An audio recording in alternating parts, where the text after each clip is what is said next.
প্রকৃতপক্ষে যদি তওবার মতো তওবা করতে পারো, মাফ চাইতে পারো, আমি আল্লাহ ঘোষণা করে দিলাম তোমারে মাফ করে দিব। শুধু মাফ করেই দিব না, আল্লাহ তাআলা মাফ করার পর ওই বান্দা বান্দির জন্য নির্দিষ্ট একটা জান্নাতের ব্যবস্থাও করে দিবেন। সুবহানাল্লাহ। তাহলে আল্লাহ রাব্বুল আলামিন ডাক দিয়ে বলেন, ইয়া আইয়ুহাল্লাযীনা আমানু, এ মুসলমান বন্ধু, আল্লাহ রাব্বুল আলামিন পৃথিবীর মানুষদেরকে ডাইকা বলেন, যারা ঈমান এনেছো, ঈমান আনার পর আমি আল্লাহকে স্বীকার করার পর আমি আল্লাহর নাফরমানি করছো, আমি আল্লাহরে আল্লাহ বলিয়া স্বীকার করার পরেও আমি আল্লাহর মসজিদ ছিল, আমি আল্লাহ 5 বার মুয়াজ্জিনের মাধ্যমে ডাকতাম, বান্দা তুমি আমার ডাকে সাড়া দাও নাই। এইরকম একটা ওয়াজ মাহফিলের ব্যবস্থা করছে, কুরআন হাদিসের কথা শোনার জন্য তুমি যাও নাই, বাজারে বসিয়া বসিয়া মানুষের গীবতে লিপ্ত হইয়া গেছো।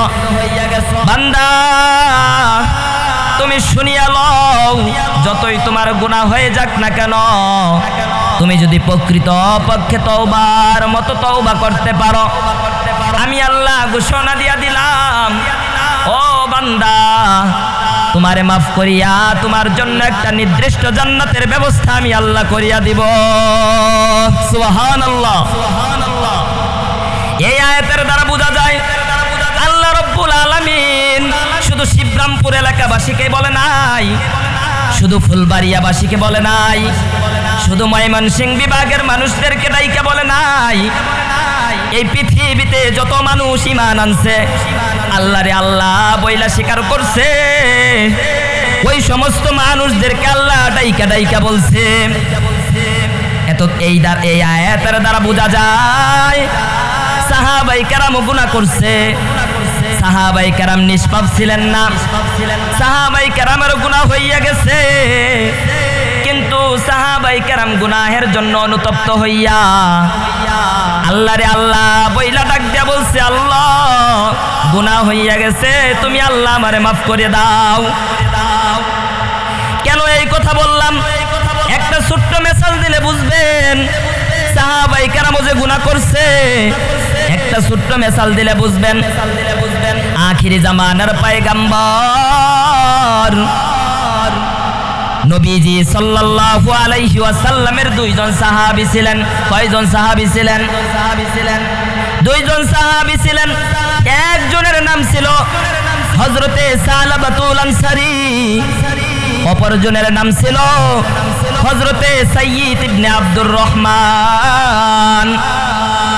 আল্লাহর নবীর 2 জন সাহাবী, একজনের বাড়ি মদিনায়, অপরজনের বাড়ি মক্কায়, কিন্তু তাদের মধ্যে এমন সম্পর্ক, এমন ভালোবাসা, তাদের এই ভালোবাসা দেখা নবীজি তাদের মধ্যে বন্ধু বানাই দিছে, একে অপরের ভাই বানাই দিছে, যে তোমরা আজকে থেকে একে অপরের ভাই বন্ধু হয়ে গেলাম।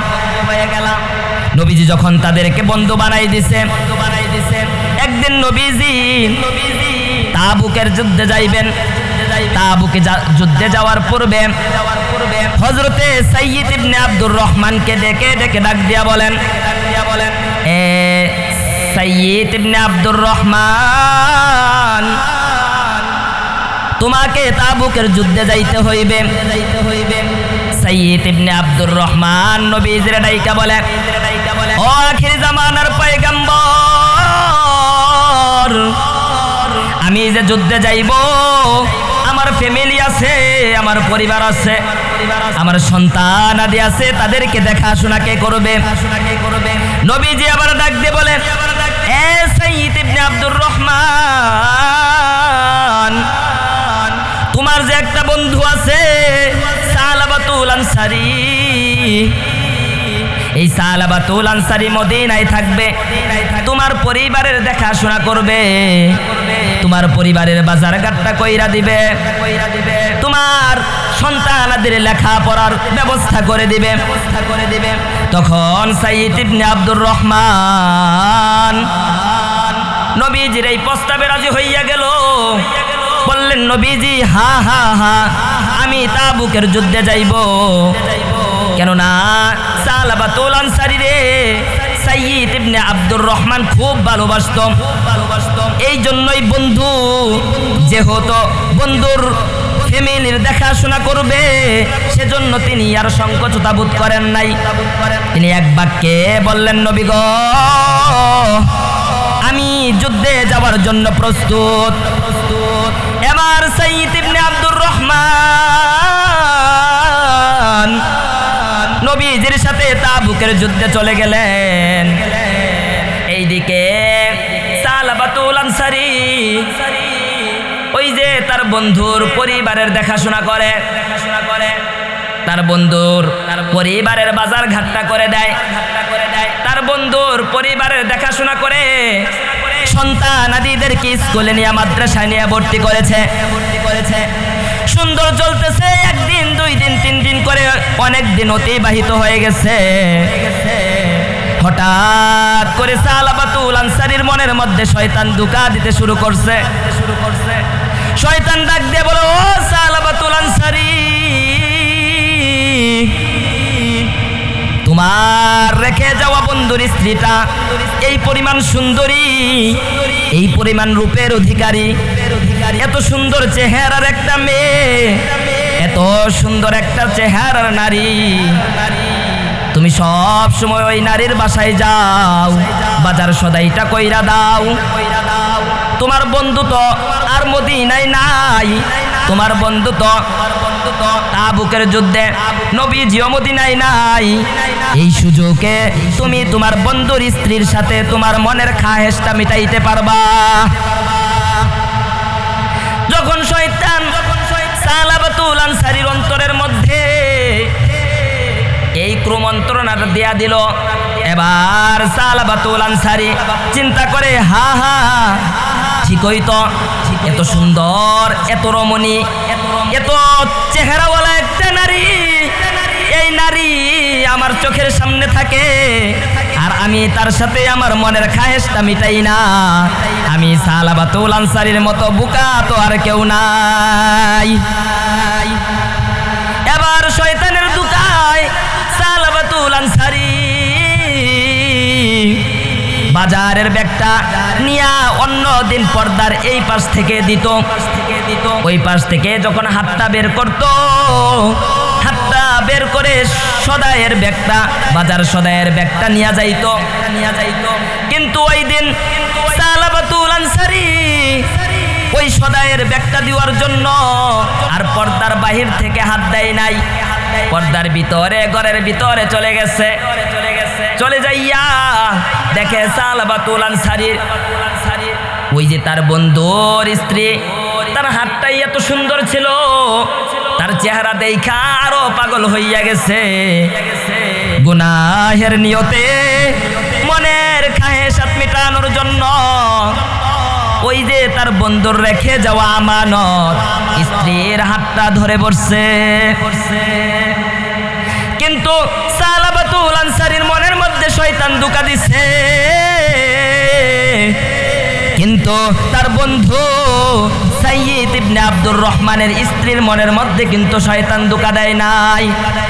শয়তান এবার সালাবাতুল আনসারীরে ওই যে মহিলাটার হাতটা ধরাই দিছে, মহিলাটা তথা তার বন্ধুর ওয়াইফটা, স্ত্রীটা হাতটা ছিটকে কান মেরে নিয়ে বলতেছে, এ সালাবাতুল আনসারী, আমি তো তোর ভাইয়ের রেখে যাওয়া আমানত, আমি তো তোর বন্ধুর রেখে যাওয়া আমানত, তুই গুনাহের নিয়তে আমার হাতটা ধরছ, তোর মধ্যে কি আল্লাহর জাহান্নামের ভয় নাই? তোর মধ্যে কি আল্লাহর ভয় নাই? এই যে গুনাহের নিয়তে আমার হাতটা ধরলি, দুনিয়ার কোনো মানুষ দেখে নাই, কিন্তু আল্লাহ তো দেখতেছে তুই যে আমার হাতটা গুনাহের নিয়তে ধরলি। এ যুবক ভাই, এ যুবক বন্ধু, কত গুনাহ করে ফেলি, কত বেগানা নারীর, কত বেগানা মহিলার হাতটা ধরেছি, কত জায়গায় ডেট করেছি, কত জায়গায় ঘুরতে গিয়েছি। একবারও কি ভাবছি কেউ না দেখলো? পৃথিবীতে আমার বাবাও দেখতেছে না, আমার পিতাও দেখতেছে না, আমার মাও দেখতেছে না, কিন্তু আমার মালিক রব্বুল আলামিন আমার গুনাহটা তো দেখতেছে। এইটা তো একবারও চিন্তা করি নাই। এ যুবক, তোমার পায়ে হাত ধইরা বলি, এই যে গুনাহগুলো করে ফেলছো, আল্লাহকে ভয় কইরা এখনো সময় আছে, খাঁটি নিয়তে তওবা করে ফেলো। আল্লাহ ডাক দিয়া বলে, যদি তওবার মতো তওবা করতে পারো, আমি আল্লাহ ঘোষণা দিয়া দিলাম, আমি তোমার সমস্ত গুনাহ মাফ করিয়া তোমার জান্নাতের ব্যবস্থা করে দিব। সেজন্য বলি মুসলমান বন্ধু, এবার সালাবাতুল আনসারী এই কথা শোনার পর, যে তোমার মধ্যে কি আল্লাহর ভয় নাই, এই কথাটা শোনার পর হাতটা ছেড়ে মদিনার দিকে রওনা দিয়েছে, দৌড়াচ্ছে আর কান্নাকাটি করতেছে, এমন জোরে হাউমাউ করে কান্নাকাটি করতেছে। ছোট বাচ্চারে দুধ না দিলে, ছোট বাচ্চারে যদি কেউ মার দেয়, চর থাপড় দেয়, যেইভাবে ছোট বাচ্চা মাটিতে গড়াগড়ি করে কান্না করে, এবার সালাবাতুল আনসারী এইভাবে জোরে জোরে কান্না করে আর আল্লাহরে ডাক দিয়ে বলে, আল্লাহ, আমি সালাবাতুল আনসারী জালেম হয়ে গেছি, শয়তানের দুকায় পড়ে তো আমার বন্ধুর রেখে যাওয়া আমানত রক্ষা করতে পারলাম না, আমার বন্ধুর রেখে যাওয়া আমানতে আমি হাত দিছি। আল্লাহ, তুমি ব্যতীত আর কেউ আমারে মাফ করতে পারবে না। আল্লাহ গো, তুমি আমারে মাফ করে দাও। আমি কেমনে নবীর সামনে যাইব, কেমনে সাহাবাই কেরামের কাছে আমার মুখটা দেখাইব? এইভাবে যখন কান্নাকাটি করতে করতে মদিনার আনাচে কানাচে ঘুরতেছে, ঘুরতে ঘুরতে পাহাড়ের চূড়ায় যাইয়া আল্লাহরে ডাক দিয়ে বলে, আল্লাহ, এর থেকেও যদি উঁচু জায়গায় উঠতে হয়, আল্লাহ, তারপরেও তোমার কুদরতি পায়ে সেজদা দিয়া বলবো, আল্লাহ, আমি সালাবাতুল আনসারী গুনাহগার, আমি সালাবাতুল আনসারীর দুনিয়াতে মাফ করে দাও। কিয়ামতের ময়দানে, কিয়ামতের ময়দানে আমি সালাবাতুল আনসারী কাঠ গড়াই দাঁড় করাইও না। আল্লাহ, তুমি আমারে মাফ করে দাও। এইভাবে যখন কান্নাকাটি করতেছে, একদিন, 2 দিন, 3 দিন করে অনেক দিন হয়ে গেছে। এইদিকে তাবুকের যুদ্ধ শেষ, বন্ধু বাড়িতে ফিরে আসছে, আয়েশা বলতেছে, তার স্ত্রীকে ডাক দিয়া বলে, স্ত্রী, সালাবাতুল আনসারী কোথায়, আমার বন্ধু কোথায়?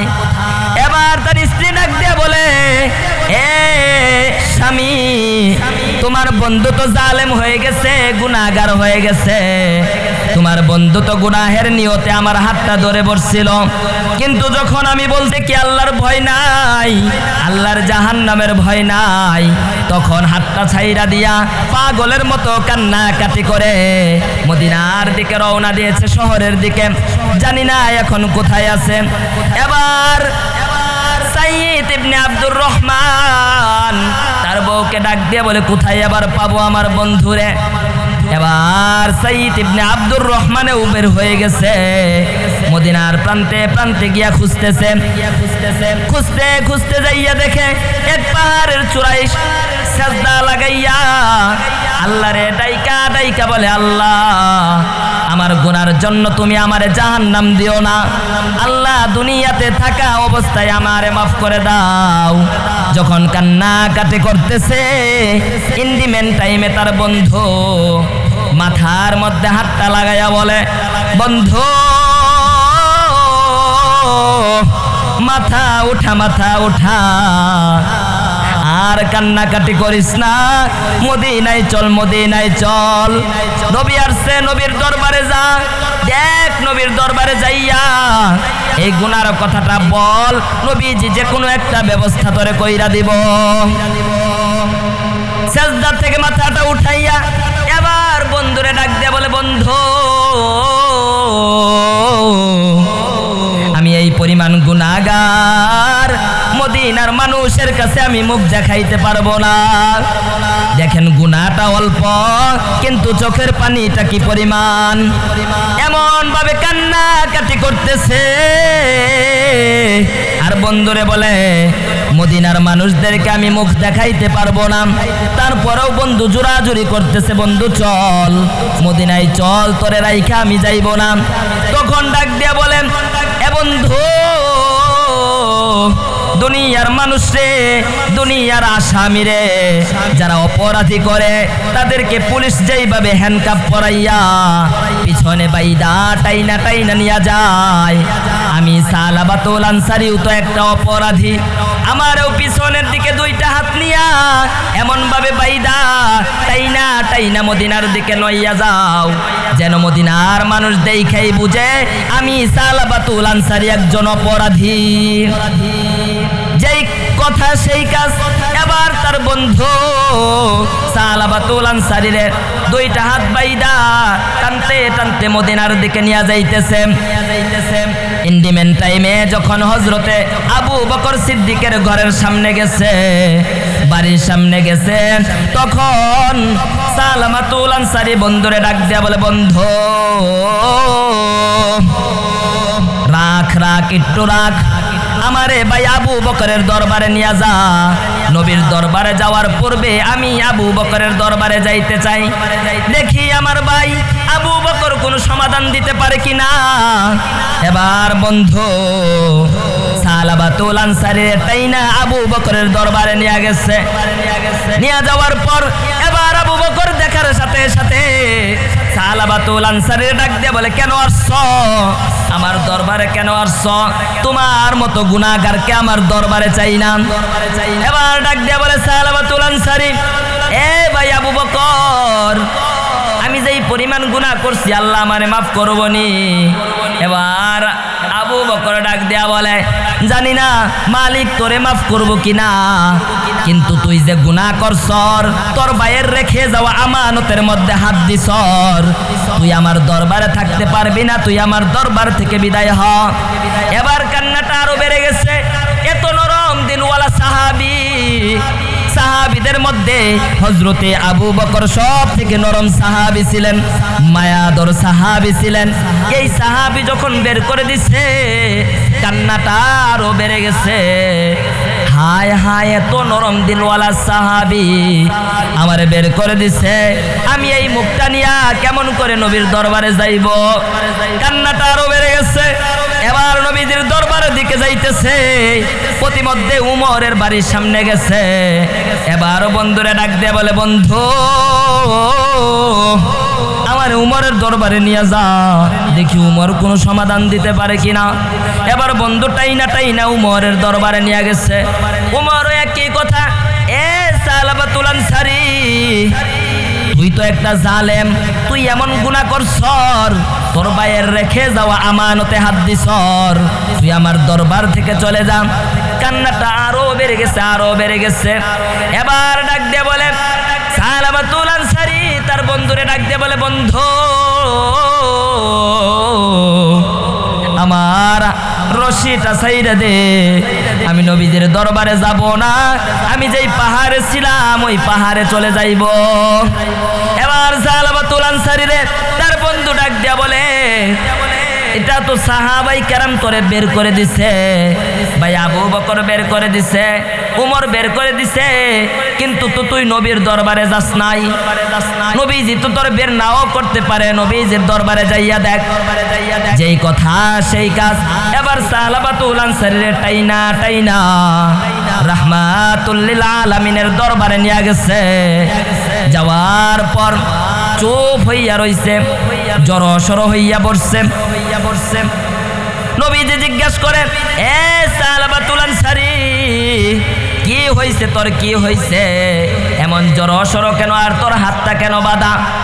এবার তার বন্ধু সাইয়্যিদ ইবনে আব্দুর রহমান ডাইকা বলে, নবী গো, সে তো আমার রেখে যাওয়া আমানত রক্ষা করতে পারে নাই, গুনাহের নিয়তে আমার বউয়ের হাতটা ধইরা বসছে। নবীজি আবার রাগান্বিত হইয়া সালাবাতুল আনসারী বলে, সালাবাতুল আনসারী রে, আমার দরবার থেকে দূর হয়ে যা, তুই আমার সামনে থাকিস না, তোর মতো গুনাহগার আমি দেখতে চাই না। এবার সালাবাতুল আনসারীর কান্নাটা আরো বেড়ে গেছে। এই দৃশ্যগুলো সালাবাতুল আনসারীর কন্যা দেখতেছিল যে তার বাবা আবু বকরের দরবারে গেছে, আবু বকর বের করে দিছে, উমরের দরবারে গেছে, উমরও তারাই দিছে, রাহমাতুল লিল আলামিনের দরবারে গেছে, রাহমাতুল লিল আলামিনও বের করে দিছে। এবার এই দৃশ্য দেখার পর সালাবাতুল আনসারীর কন্যা মেয়ে ডাক দিয়ে বলে, বাবা, যতদিন পর্যন্ত আবু বকর তোমার প্রতি খুশি না হয়, যতদিন পর্যন্ত হযরতে উমর তোমার প্রতি খুশি না হয়, যতদিন পর্যন্ত রাহমাতুল লিল আলামিন তোমার প্রতি খুশি না হয়, আমি তোমার কন্যা তোমাকে বাবা বলে ডাকবো না। কান্নাটা আরো বেড়ে গেছে। আমার সন্তান, আমার কলিজার টুকরা সন্তান আমার ডাক দিয়ে বলে বাবা বলে ডাকবে না, কান্নাটা আরো বেড়ে গেছে। এবার বন্ধুরে ডাক দিয়ে বলে, বন্ধু, আমার রশিটা ছাইরা দিয়ে আমি আর মদিনায় থাকবো না, যেই জায়গায় রাহমাতুল লিল আলামিন আমার বের করে দিচ্ছে। এবার বন্ধু সালাবাতুল আনসারীর রশিটা ছাইরা দিছে। সালাবাতুল আনসারী এমন জোরে দৌড় দিছে, এমন জোরে দৌড় দিছে, পাগলের মতো। মদিনার গড় থেকে মানুষেরা এই সালাবাতুল আনসারীর দৃশ্যটা দেখতেছে, কান্নার দৃশ্যটা দেখতেছে। কানতে কানতে আবার ওই পাহাড়ে চলে গেছে, জঙ্গলের ভিতরে চলে গেছে। যাইয়া আল্লাহর কুদরতি পায়ে সাজদা দিয়া বলে, আল্লাহ, ভাই আবু বকরের দরবারে গেছি, আবু বকর আমারে তাড়াইয়া দিছে, উমরের দরবারে গেছি, উমরও আমারে তাড়াই দিছে, রাহমাতুল লিল আলামিনের দরবারে গেছি, নবীজিও আমারে তাড়াই দিছে, আমি তো অনেক বড় জালেম গুনাহগার। আল্লাহ, তোমার দরবার থেকে যদি আমারে তাড়াইয়া দাও, আর তো কোনো দরবার নাই। আল্লাহ, তোমার কুদরতে পায়ে সাজদা দিয়া বলতেছি, আল্লাহ তুমি আমারে তাড়াইয়া দিও না, তুমি আমারে মাফ করে দাও। এইভাবে যখন কান্না কাটি করতেছে, একদিন, দুই দিন, তিন দিন পার হয়ে গেছে, কান্না কাটি করতেই আছে, অনবরত কান্না কাটি করতেছে। এইদিকে আল্লাহ রব্বুল আলামিন এই সালাবাতুল আনসারীর কান্নাটা এই পরিমাণ পছন্দ করছে, সালাবাতুল আনসারীর আল্লাহ ক্ষমা করে দিছে। আর এই ক্ষমার ঘোষণাটা হযরতে জিবরাইল আলাইহিস সালাতু ওয়াস সালামের মাধ্যমে নবীজির কাছে পাঠাই দিছে। জিবরাইল আলাইহিস সালাতু ওয়াস সালাম নবীজির কাছে আয়েশা বলতেছেন, নবী গো, আপনার সাহাবী সালাবাতুল আনসারীর আল্লাহ তো মাফ কইরা দিছে, শুধু মাফ করেন নাই, শুধু মাফ করেন নাই, সালাবাতুল আনসারীর নামে, সালাবাতুল আনসারীর জন্য আল্লাহ রব্বুল আলামিন একটা কোরআনে পাকে আয়াত নাজিল করে দিছে। চিৎকার মেরে বলি সুবহানাল্লাহ। শুধু মাফ করেন নাই, শুধু মাফ করেন নাই, মাফ করার পর কোরআনে একটা আয়াত নাজিল করে দিছে। এই কথা শোনার পর নবীজি বেকুল হয়ে গেছে, পেরেশানি হয়ে গেছে। আবু বকর রে ডাক দিয়ে বলে, আবু বকর, হে উমর, আলী, যা যা যা যা, আমার সাহাবী সালাবাতুল আনসারীরে খুঁজে নিয়ে আয়। কোন জায়গায় জানি কান্না কাটি কইরা মাপ চাইয়া আল্লাহর কাছ থেকে মাপের ঘোষণা পাইয়া গেছে। যা যা যা যা, আমার সাহাবী সালাবাতুল আনসারীরে খুঁজা নিয়ে আয়। এবার যখন তিনজন সাহাবী সালাবাতুল আনসারীরে খোঁজার জন্য যাইতেছে। এইদিকে বৃদ্ধ সাহাবী সালমান ফারসি রাদিয়াল্লাহু তাআলা আনহু ডাক দিয়া বলে, নবী গো, অনুমতি যদি দেন আমি ওই পিয়ারা বান্দা ওই সাহাবী সালাবাতুল আনসারীরে খোঁজার জন্য যাইব। এবার চারজন সাহাবী সালাবাতুল আনসারীরে খোঁজার জন্য বের হইয়া গেছে। মদিনায় যাইয়া বিভিন্ন মানুষদেরকে ডাইকা বলে, মানুষ সালাবাতুল আনসারীরে দেখছনি? মদিনার মানুষ জবাব দেয়, না না না, সালাবাতুল আনসারীরে দেখি নাই, কিন্তু এমন একজন লোকের পরিচয় জানি, এমন একজন মানুষের পরিচয় জানি, যেই মানুষটার কারণে আমরা রাত্রে বেলায় ঘুমাইতে পারি না, যেই মানুষটার কারণে গভীর রাত্রে ঘুমের মধ্যে ছোট বাচ্চা জায়গা যায় কান্নাকাটি শুরু করে দেয়। এমন একজন লোকের সন্ধান আমরা জানি। কয়, এবার ডাক দিয়ে বলে, কি কান্নাকাটি করে, কেমন কান্নাকাটি করে? লোকেরা ডাক দিয়ে বলে, এ সাহাবীরা রে, সালাবাতুল আনসারী নামে তো কোনো ব্যক্তিরে চিনি না, কিন্তু যেই ব্যক্তিরে চিনি ওই ব্যক্তিটা শুধু এই বইলা কান্নাকাটি করে, আল্লাহ, আমি আমার ভাইয়ের রেখে যাওয়া আমানত রক্ষা করতে পারি নাই। আল্লাহ, দুনিয়ার সমস্ত মানুষ যদি আমারে ফিরাইয়া দেয়, আমি আশাবাদী তুমি মালিক আমারে ফিরাইয়া দিবা না। আল্লাহ, তুমি আমারে মাফ কইরা দাও। এইরকম ভাবে কান্নাকাটি করেন। এবার সাহাবীরা একে অপরের ডাক দিয়া বলে, এটা আর কেউ নয়, এটা আমাদের বন্ধু, এটা আমাদের ভাই সালাবাতুল আনসারী। এবার খোঁজার জন্য ওই পাহাড়ে চলে গেছে, অপেক্ষা করতেছে গভীর রজনী কখন হইবে, রাত্র কখন গভীর হবে, কখন কান্নাকাটি শুরু করবে। যখন রাতটা গভীর হয়ে গেছে, সালাবাতুল আনসারী সাজদায় পইরা আল্লাহরে ডাক দেয়া বলে, আল্লাহ মাফ করে দাও, ক্ষমা করে দাও। যখন কান্নাকাটি করতেছেন, অনেক সময় দইরা দাঁড়াই রইছে সাহাবীরা, দেখি সাজদা থেকে মাথাটা উঠাই কিনা, কিন্তু অনেক সময় হয়ে গেছে, সময় পার হয়ে যাইতেছে, কিন্তু সালাবাতুল আনসারী সাজদা থেকে উঠে না। তখন বাধ্য হইয়া হযরতে আবু বকর সিদ্দিক সালাবাতুল আনসারীর হাতটার মাথার মধ্যে ধরছে, দইরা ডাক দে বলে, সালাবাতুল আনসারী রে, আর কান্না করার দরকার নাই, আল্লাহ তোরে মাফ কইরা দিছে, তোর নামে আল্লাহ কোরআনে একটা আয়াত নাজিল কইরা দিছে।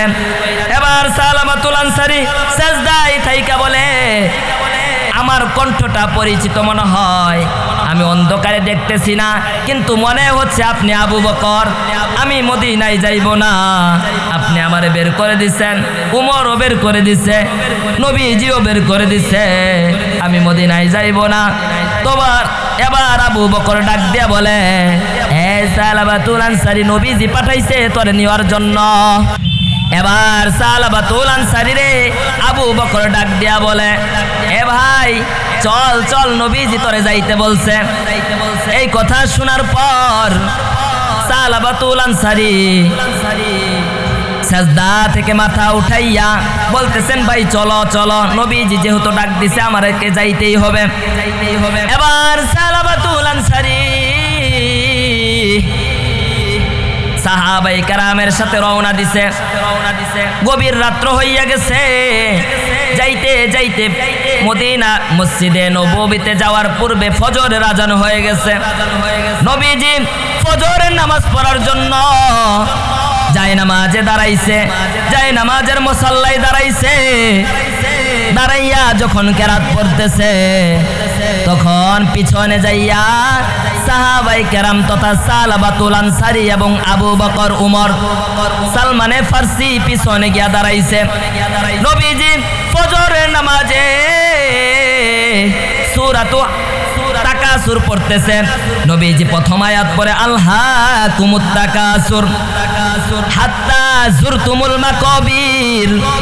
নবীজি পড়তেছে, এই দিকে এমন একটা বিকট আওয়াজ হইছে, এমন একটা বিকট আওয়াজ হইছে। নবীজি জলদি করে নামাজটা শেষ করছে, সালাম ফিরাইছে। সালাম ফিরানোর পর পিছনের দিকে তাকাইয়া সাহাবীদেরকে জিজ্ঞাসা করে, সাহাবীরা রে, এমন বিকট আওয়াজ কোথা থেকে আসলো? এমন বিকট আওয়াজ কেন হইল? সাহাবীরা আবার ডাক দিয়ে বলেন, আপনার সাহাবী সালাবাতুল আনসারী জমিনের মধ্যে পইরা গেছে, পড়ার কারণে এরকম বিকট একটা আওয়াজ হইছে। এবার নবীজি ডাক দেয়া বলে, সালমান ফার্সিরে ডাক দেয়া বলে, সালমান ফার্সি যাও যাও সালাবাতুল আনসারীর কাছে যাও, যাইয়া সালাবাতুল আনসারীর মুখের মধ্যে পানি দাও, দেখো হুশটা ফিরে আসে কিনা। যখন হযরতে সালমান ফার্সি সালাবাতুল আনসারীর কাছে গেছে, যাইয়া পানি ছিটানোর পূর্বে নাকের ডগায় আঙ্গুলটা দিয়া দেখে সালাবাতুল আনসারী আর এই জমিনের মধ্যে নাই। এবার নবীজি যখন দেখলো সালাবাতুল আনসারী জমিনে আর নাই, নবীজিও কান্নাকাটি শুরু করে দিল। নবীজি কান্দে আর বলে, সালাবাতুল আনসারী রে, তোরে গুনাহগার বইলা বের করে দিছি, জানি না মদিনার কোন প্রান্তে প্রান্তে ঘুরছর, জানি না কোন জঙ্গলায় জঙ্গলায় ঘুরছর, খাইয়া না খাইয়া আল্লাহর কাছে মাপটা চাইয়া, আল্লাহর কাছে তুই মাপ চাইয়া গেছর, পাইয়া গেছর, তুই তো জান্নাতি হয়ে গেলি। কিন্তু আমি নবীজির আফসোস, আমি যে তোরে বের করে দিছি, আমি শুনতেও পারলাম না কোন কোন জায়গায় গিয়া তুই কান্নাকাটি করলি। এবার সালাবাতুল আনসারীর কন্যাটা আয়েশা হাজির। আয়েশা যখন বাবার দেহটা দেখতেছে, তখন কান্না করে বলে, নবী গো, আপনারা আমার বাবার প্রতি খুশি ছিলেন না, সেজন্য আমি আমার বাবাকে বাবা বলে স্বীকৃতি দেই নাই, আমি আমার বাবাকে বাবা বইলা ডাকি নাই। কিন্তু আজকে তো উমরও আমার বাবার প্রতি খুশি, আবু বকরও খুশি, আপনি রাহমাতুল লিল আলামিন আমার বাবার প্রতি খুশি। আমার আল্লাহ আমার বাবাকে মাফ কইরা দিছে, কিন্তু আমার দুঃখ, আমি কন্যা আমার বাবাকে আর বাবা বলে ডাকতে পারবো না। কান্নাকাটির রোল পড়ে গেছে, সাহাবায়ে কেরাম হাউমাউ করে কান্নাকাটি করতেছে।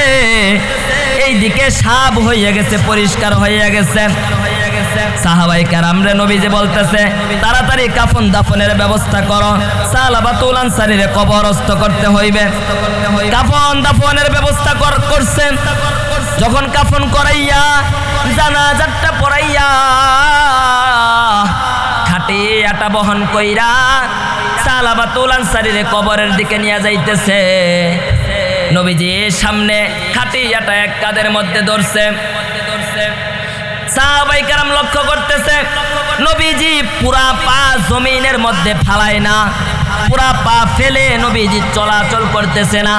নবীজি কেমন জানি বইরা আঙ্গুল তথা বুড়ো আঙ্গুলের মধ্যে ভর করে করে লাশটা নিয়ে যাইতেছেন।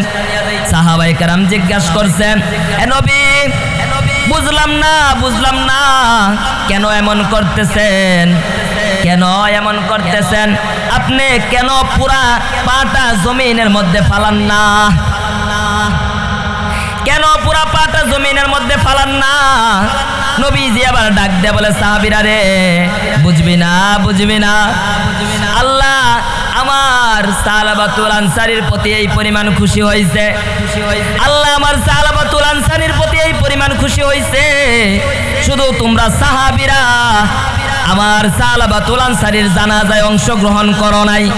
আল্লাহ খুশি হইয়া আসমান থেকে এই পরিমাণ ফেরেশতা পাঠাইছে, এই পরিমাণ ফেরেশতা পাঠাইছে।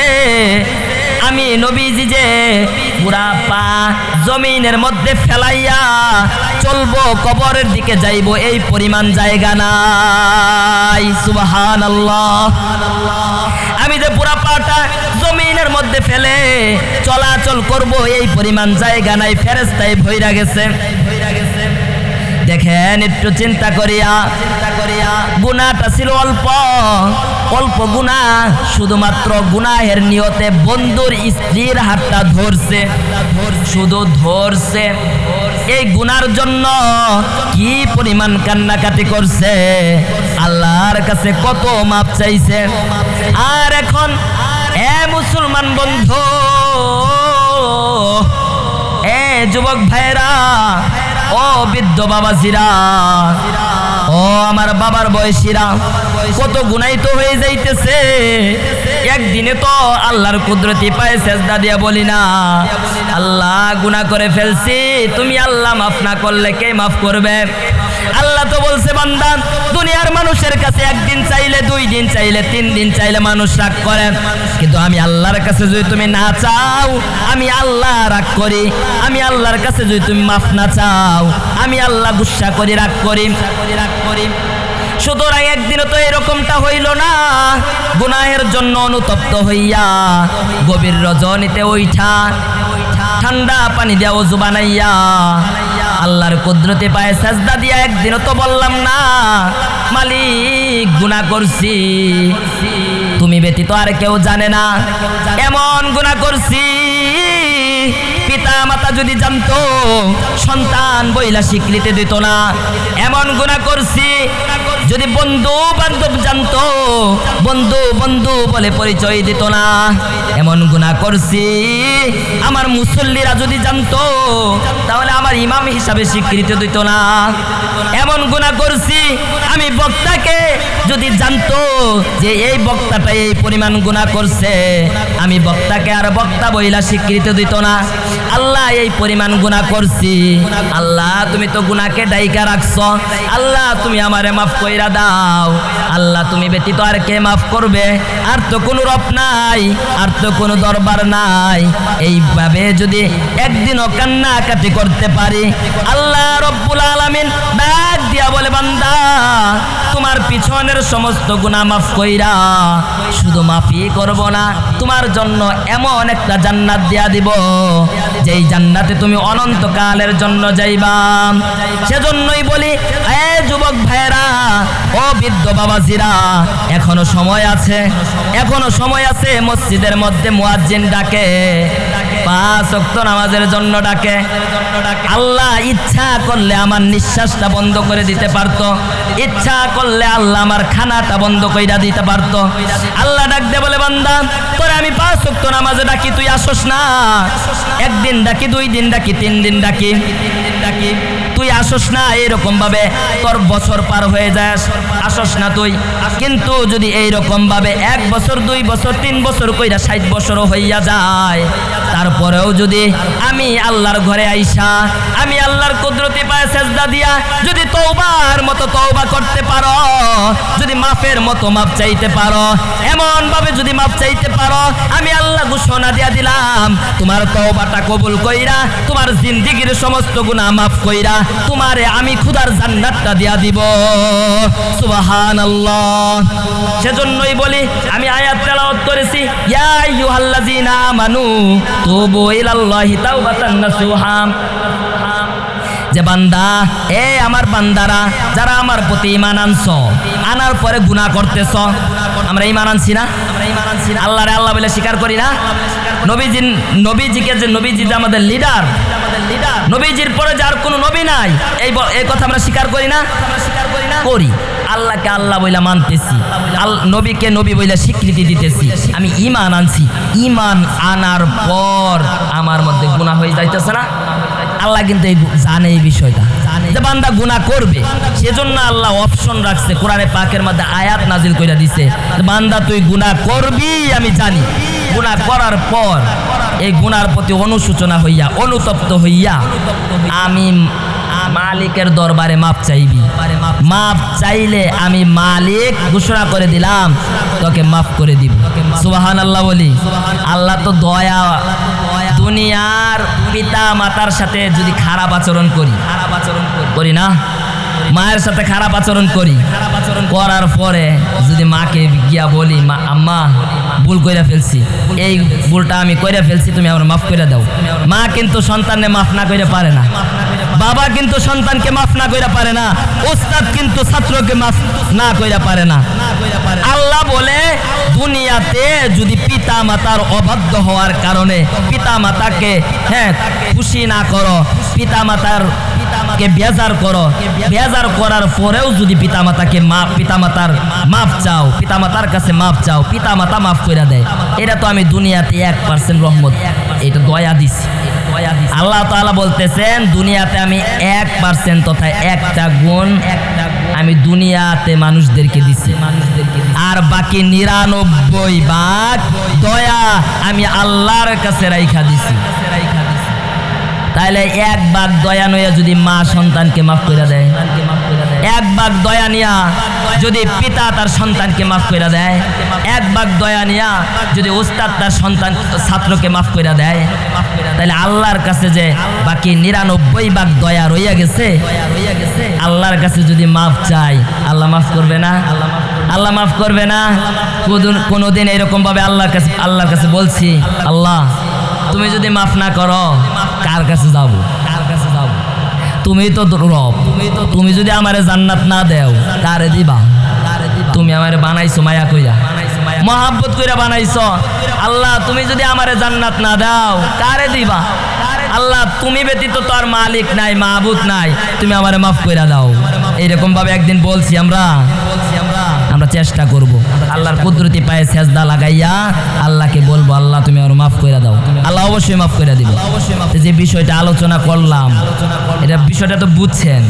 আমি যে বিষয়টা বুঝাইতে চাইতেছি, আমার পূর্বে হুজুর আলোচনা করছে কি সৃষ্টি সম্পর্কে। দুনিয়ার জমিনে পাঠাইছে বান্দাবান্দিদেরকে, গুনাহ হবো আবার জান্নাতে নেওয়ার ব্যবস্থাও আল্লাহ রাইখা দিছে কোরআনে। বান্দারে দুনিয়ার জমিনে পাঠাইছে প্রসেসিং এর মাধ্যমে, পাঠানোর পর দুনিয়া চলা ফেরার ক্ষেত্রে বান্দা গুনাহ করবে, আবার গুনার জন্য আল্লাহর কাছে মাফ চাইবে, মাফ কইরা আল্লাহ আবার কি করবে? জান্নাতে নিয়ে যাবে। কে হুজুর বলল না আব্বাজান আদম আলাইহিস সালাতু ওয়াস সালামকে জান্নাত থেকে পাঠাই দিছিল গুনার জন্য, পাঠাই দিছে। দুনিয়াতে থাইকে আব্বাজান আদম আলাইহিস সালাতু ওয়াস সালাম কি করছে? আল্লাহর কাছে মাফ চাইছে, আল্লাহ তুমি আমার মাফ করে দাও। আল্লাহ মাফ কইরা আবার জান্নাতে নিয়ে আনবে। আমরা আদম সন্তান না, সেজন্য দুনিয়াতে আমরা আছি, গুনাহ হয়ে যাবে, কিন্তু খাঁটি নিয়তে আল্লাহর কাছে তওবা করব তো ইনশাআল্লাহ।